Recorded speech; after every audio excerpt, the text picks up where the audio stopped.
Back with this old thing again. Frank has been fighting me to start for the past 4 or 5 days. Been having a weird intermittent issue. It's all related to the wiring, where the tail light won't work unless if you bring the bike up to like 3,000 RPM and then the headlight and the tail light click on. And then I'm having a starting issue with the button. You have to sit here. I don't got a battery in it right now. You have to sit here and rock it back and forth 3 or 4 times to actually get it to crank over. And then it'll start and fire, run fine on choke. And then as soon as you flip the chokes off when the bike's warm, it dies. So, I ordered a new wiring harness for this. Well, new to me, not new to the world. It is used.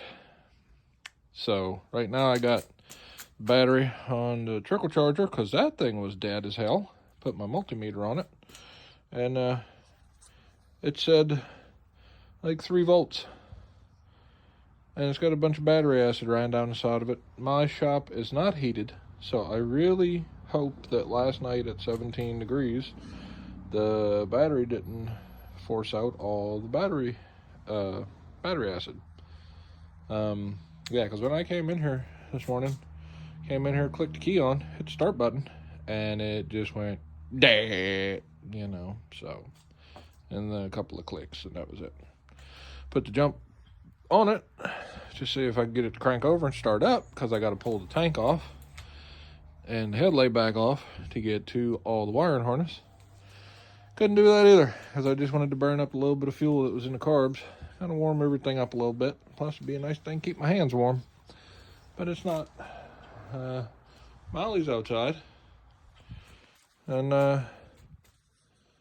yeah, that thing I would hopefully like to hear run again today, but it doesn't have an exhaust on it, and I need exhaust gaskets for it, so that's probably a no. But hopefully at least get the oil lines plumbed up today, and maybe start it with the exhaust off of it. Fuck it. But yeah, back to this thing. We're gonna try to get this thing all stripped and ready for when the new wiring harness comes in, and hopefully that solves our problem. Probably won't, but whatever.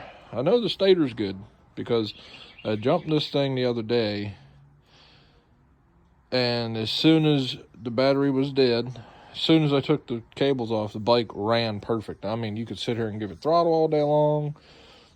It ran like a top. So, I know the stator's good, especially because this thing, she's on the boiler right now. We're going to let that sit for a couple days while I'm out of town and see how that goes. Frank update. Got this all stripped apart. Wiring harness pulled through here. This thing is crispy critters. Like, you can tell this has obviously been on fire at least once. They had the igniter wiring harness taped together, which I thought maybe meant this little clip was broken, but it's not. They just taped it to tape it. I'm down to the last few. I gotta cut that right there. Last few wires, but listen to this. Like, there's no flex in this wiring harness at all. Like that's the internal parts of the wires just breaking. And yeah, this is all gauges. And yeah, I mean, but I see so many spots where like this is cut and taped, and then all up on this is cut and taped. Going into the headlight was cut and taped. This is cut and taped. This back here has been cut and taped. This one was just snapped the fuck off inside of there, so I don't know what that goes to, but I gotta figure it out. All these are corroded. This one actually is corroded on itself with cobwebs. This went to a blinker relay that's no longer on the bike.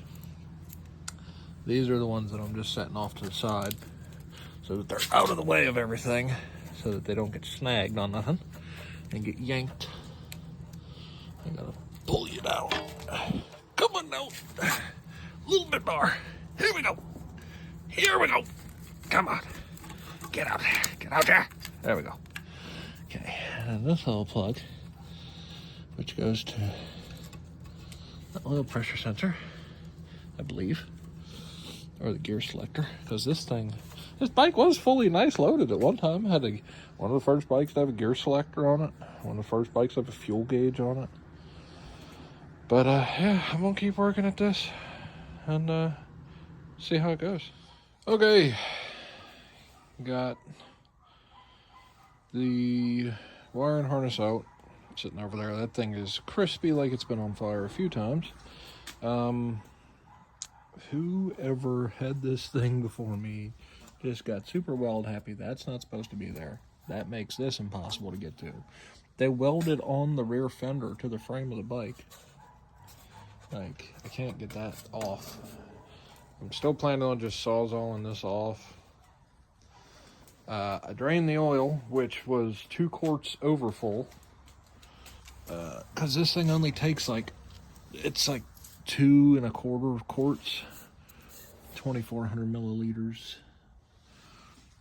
And that's everything that came out of it. And it's still coming out. Took the oil filter front housing off. And all this was caked with RTV. I still got to get my Dremel and get in here and clean all that off. But yeah, the oil's drained. Takes 1040. So, and it had a Fram in it. So somebody obviously cared about this thing at one time. I got to fish the other nut out of the other washer apparently, out of the oil pan. As I dropped it. The old gasket has still got a little bit of rubber life left in it, so just in case if I can't get another one of those. The other nut, I'm probably just going to replace the nuts anyway, and the washers.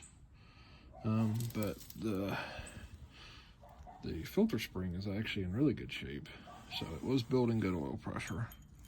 Because usually when these are all like soft and floppy is when the oil pressure or the oil pump's not building appropriate pressure.